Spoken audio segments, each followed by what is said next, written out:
জিবরাইল আলাইহিস সালাম যখন নবীর কাছে সর্বপ্রথম ওহী নিয়ে এসে বললেন, ইয়া রাসূলুল্লাহ, ইয়া হাবিবাল্লাহ, হুজুর, আপনার কাছে আল্লাহ তাআলা ওহী পাঠিয়ে দিয়েছেন, আপনার কাছে আল্লাহ পাক কোরআনের আয়াত পাঠিয়ে দিয়েছেন, আপনি পড়ুন, ইকরা বিসমি রাব্বিকাল্লাযী খালাক।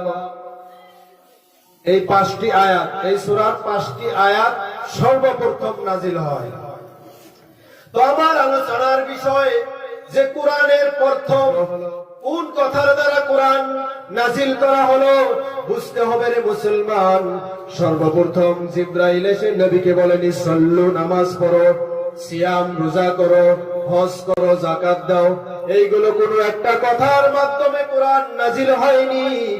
সর্বপ্রথম নবী পাক সাল্লাল্লাহু আলাইহি ওয়াসাল্লামকে জিবরাইল এসে যে কথাটা বলেছিলেন সেই কথাটা ছিল ইকরা, হে নবী আপনি পড়ুন।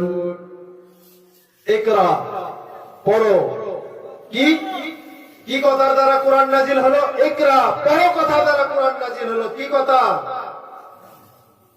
পড়ো, পড়ো। তো কোরআনের প্রথম কথা কি ছিল? পড়ো, ইকরা।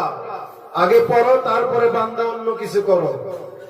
যেই পড়ো কথার দ্বারা কোরআন নাজিল হলো, আজকে আমরা সেই কোরআন পড়া থেকে এত দূরে চলে গেছি, এই কোরআনের শিক্ষা থেকে এত দূরে চলে গেছি রে মুসলমান। কোরআনের শিক্ষা আমরা নিতে চাই না, আমরা দুনিয়াবী শিক্ষা নিয়ে ব্যস্ত হয়েছি। দুনিয়ার মধ্যে ছেলে মেয়েকে ডাক্তারি পাস করাচ্ছি, ইঞ্জিনিয়ারিং পাস করাচ্ছি, এমএ পাস করাচ্ছি, সায়েন্সে পড়াচ্ছি, কত মাস্টার ডিগ্রি নেওয়াচ্ছি, কত পড়াশোনা না করাচ্ছি, কিন্তু কোরআনের শিক্ষা আমাদের মাঝখানে নেই। আল্লাহর নবীকে প্রথমে জিবরাইল এসে যেই কথাটা বলেছিল, ও নবী তুমি পড়ো, ইকরা, পড়ো কথার দ্বারা যদি কোরআন নাজিল হয়ে থাকে, আজকে মুসলমান কেমন করে এই কোরআন পড়া থেকে দূরে থাকতে পারে? তাই বলবো, আগে কোরআনের শিক্ষা গ্রহণ করুন, ছেলে মেয়েকে আগে কোরআনের শিক্ষা দেন, তারপরে অন্য শিক্ষার ব্যবস্থা করেন। সর্বপ্রথম যেই বাবা মা ছেলে মেয়ের হাতে কোরআনটা তুলে দিল, ওই মা বাবা যেন ওই ছেলে মেয়েকে পৃথিবীটা তার হাতে তুলে দিল। জোরে বলুন সুবহানাল্লাহ।